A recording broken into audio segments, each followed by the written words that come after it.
Bienvenidos chicos a una nueva clase de lo que vendría a ser el curso de física. En esta clase vendríamos a hablar sobre lo que sería el análisis dimensional 1. Bueno, les habla ante todo su profesor Jordi Sukapokamani, obviamente a cargo del curso de física. Bueno, entonces comencemos. ¿Qué necesitamos nosotros para saber qué es el análisis dimensional? Bueno, primero que nada tenemos que saber sobre el Sistema Internacional de Unidades, o también abreviado el SI. Bueno, ¿qué nos indica este sistema internacional de unidades? Primer punto necesario que nosotros tenemos que saber. En octubre de 1960, en la 11ª Conferencia Internacional de esta, se acordó sobre los pesos y medidas. Acá nos afirman la definición de algunas de estas unidades métricas originales y también se amplió algunas otras unidades físicas. Pero en sí, ¿por qué es importante justo esta conferencia que es la 11ª conferencia? Porque acá es donde justamente se fijan las 7 unidades fundamentales. ¿Esto qué quiere decir?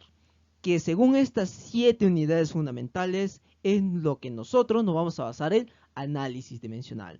Ahora, en esta ocasión es donde incluyeron justo al kilogramo masa como unidad fundamental. Este sistema tiene las características de absoluto. Y ahora, un dato más curioso quizás para recordarlo, vendría a ser que este sistema internacional recién tiene sus raíces en el sistema absoluto propuesto por Giorgi en 1901. Bueno, entonces continuamos. Recién ahora podemos hablar sobre el análisis dimensional. Bueno, en sí, ¿qué es el análisis dimensional entonces? Vendría a ser el estudio, o mejor dicho, este estudia la forma como nosotros vamos a relacionar las magnitudes fundamentales que hemos mencionado antes con las derivadas. Cosas muy distintas que ya vamos a dar su definición a continuación. Bueno, primero que nada tenemos que saber qué vendría a ser entonces la dimensión. Bueno, cuando nosotros nos referimos a dimensión nos podemos referir a longitud, extensión o volumen que una línea o quizás una superficie o un cuerpo ocuparían respectivamente en el espacio. Muy a diferencia quizás de lo que ahora vamos a ver que es la magnitud. Bueno, en el caso de magnitud nosotros estaríamos hablando en sí de todo aquello factiblemente que pueda ser medido. O también podemos asignarle un número y una unidad. Eso vendría a ser una magnitud. Cosas muy distintas, magnitudes y dimensiones. Bueno, ahora entonces hablaríamos sobre los tipos de magnitud. Justo lo que les decía hace rato. Vendrían a ser dos en este caso. Primero que nada hablaríamos de las magnitudes fundamentales. Estas magnitudes fundamentales vendrían a ser las que están regidas por el sistema internacional. Y ya acordámonos de que vendría a ser 7 cantidades de estas. Y vamos a verlas según este cuadro a continuación. Entonces teníamos 7 magnitudes, que vendrían a ser la longitud, la masa, el tiempo, la temperatura, la intensidad de corriente eléctrica, intensidad luminosa y cantidad de sustancia. Cada uno con sus respectivos nombres en sí, que vendrían a ser metro para la longitud, kilogramo para la masa, segundo para el tiempo, para la temperatura el Kelvin, la intensidad de corriente vendría a ser el ampere, intensidad luminosa el candela, cantidad de sustancia, el mol, con sus símbolos respectivos cada uno. Y a continuación, fíjense en esto, donde dice ecuación dimensional. Cada vez de que tú te refieras, digamos, al metro, ¿cuál vendría a ser su ecuación dimensional? Solamente de que tú me pongas la letra L.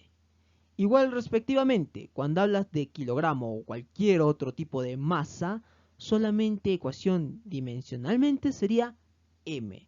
Por ejemplo, otro, cuando hablas de cualquier tipo de intensidad luminosa, ¿en qué estaría dada su ecuación dimensional? La J. Nada más. Eso es lo que tú tienes que acordarte en este caso de análisis dimensional. Ahora entonces hablaríamos de lo siguiente, magnitudes derivadas.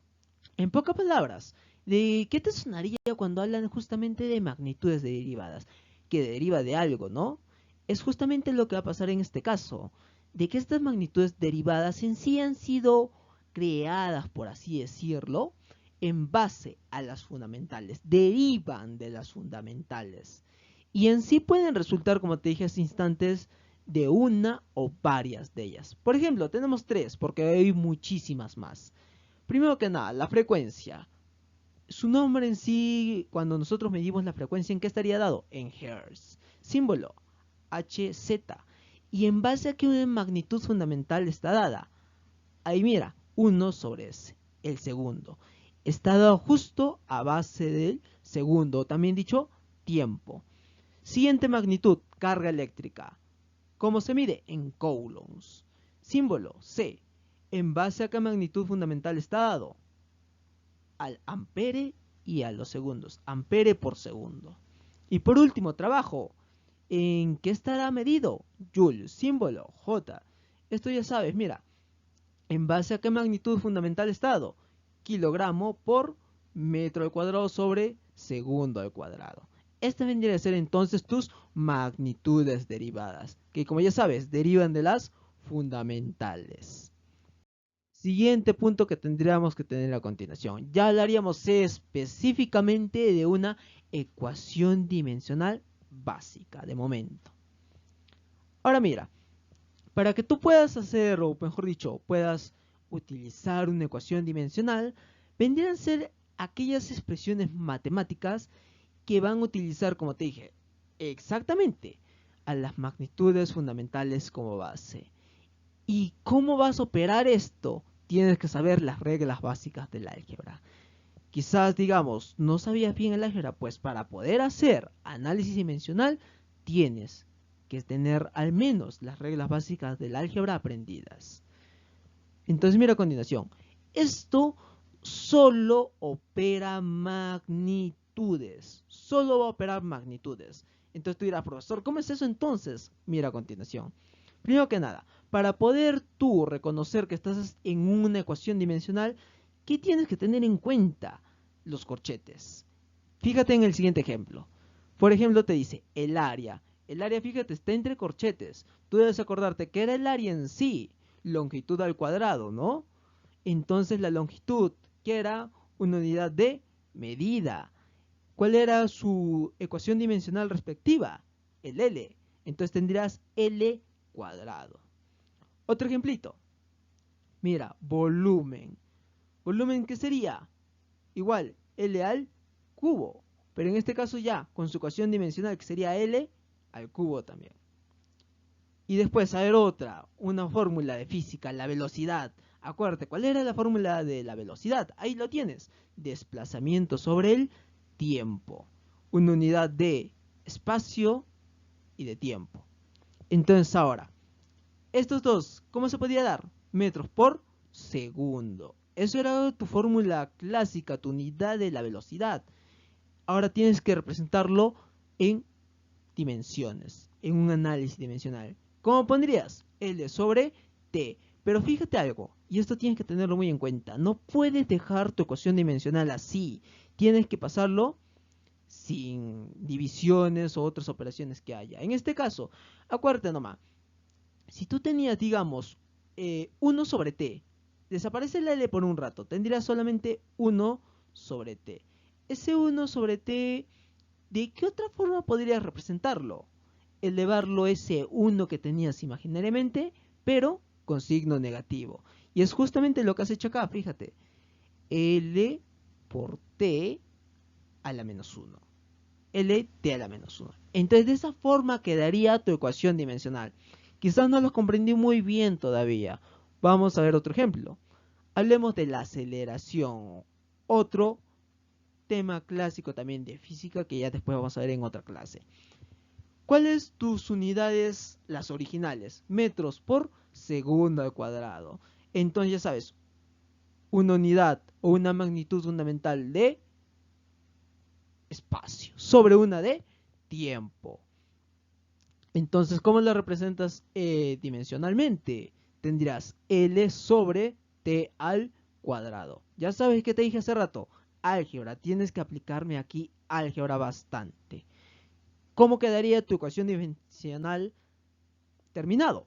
L por T a la menos 2. De esa forma es como tú resuelves, digamos, un ejercicio de ecuaciones dimensionales. Ahora mira, para esto, como te dije hace instantes, tienes que tener ciertas propiedades también, que tienes que tenerlo en cuenta. Estas propiedades van a ser sencillas, solamente son 3, y tienes que reconocerlas y acordártelo en cualquier momento. Por ejemplo, ¿qué pasaría si en un problema cualquiera te dan, no sé, ángulos, razones trigonométricas, que la verdad son tediosos en algunos casos, ¿no? Pues entonces mira, en general estas de acá, estas dimensiones que te están dando son adimensionales. ¿Qué te quiero decir? En pocas palabras, de que tú técnicamente no las consideras. Totalmente, estos cálculos que vas a tener acá, le igualas a 1. ¿Tienes necesidad de resolverlo? No. Por ejemplo, mira, tendríamos los siguientes casos. No sé, te dan el ángulo de 30 grados. Te dicen, tienes 30 grados. ¿Qué vas a hacer cuando tienes una ecuación dimensional? Esto va a ser igual a 1. Listo, no tienes por qué hacerte más problema. Por ejemplo, te dan, ahí está, el número pi. Tú sabes quizás el valor, el significado de pi. No importa. Acá en ecuaciones dimensionales, 1. Nada más, listo. Y otro tema, a ver, ahí está. Una razón trigonométrica. Coseno de alfa. Tú dirás, ahora hoy tengo que hacer tal cosa para poder obtener el valor de coseno de alfa. Pues no, no es necesario. Solamente me pones 1 y listo. Primera propiedad de ecuaciones dimensionales. Segunda propiedad que tienes que tenerme en cuenta. Mira, como te dije incluso anteriormente, acá me tienes que aplicar todas las leyes del álgebra. Pero ten en cuenta esto, que quizás no te lo mencioné al comienzo. Tienes que exceptuar dos cositas, las sumas y las restas. Solo esas dos no me aplicas en ecuaciones dimensionales. Y esta propiedad aquí justo se complementa con la siguiente. Mira, la siguiente propiedad te dice lo siguiente. Tiene que cumplirse siempre en una ecuación el principio de homogeneidad. ¿Qué te quiere decir este principio en pocas palabras? Que ambos miembros de una ecuación aparezcan las mismas dimensiones. Por ejemplo, mira, tienes la siguiente ecuación. Te dan L sobre T va a ser igual a L sobre T más L sobre T al cuadrado por T. Este caso de aquí, si te fijas, no está, por así decirlo, dado correctamente. Si es que tú operas esta partecita de acá, ¿qué te quedaría? Como ves acá a continuación, L sobre T y L sobre T. Lo que te indica en pocas palabras, digamos, en este caso, el signo de más, también podrías darte como igual. Es ser igual. Fíjate, estará igual el primero, este de acá, con el segundo que ya habíamos hablado con el tercero, sí. Esto es el principio de homogeneidad. Y esto en cualquier ecuación dimensional siempre se tiene que cumplir. ¿Es una obligación? Sí. Esto tienes que fijarte muy en claro en cualquier tipo de ejercicio. Entonces sería de momento todo por la clase en esta oportunidad que hemos tenido. Por favor, repasar bien los puntos importantes que estoy diciendo. No te tienes que olvidar de ciertas cosas, especialmente en este caso de las propiedades, que te va a ayudar bastante en algunos ejercicios. Ya saben, chicos, cualquier consulta, duda que tengan, o incluso hasta traumas quizás, pueden dejarlo en la caja de comentarios o mandar mensaje. Ahí ya tienen todas las facilidades del caso, las redes sociales, ya saben justamente en las épocas que estamos. Y entonces sería todo por mi clase de hoy, chicos. Les ha estado hablando, les he estado proporcionando todos estos conocimientos el profesor Jordi Sukapukamamani y sería todo por esta ocasión. Hasta luego, muchachos.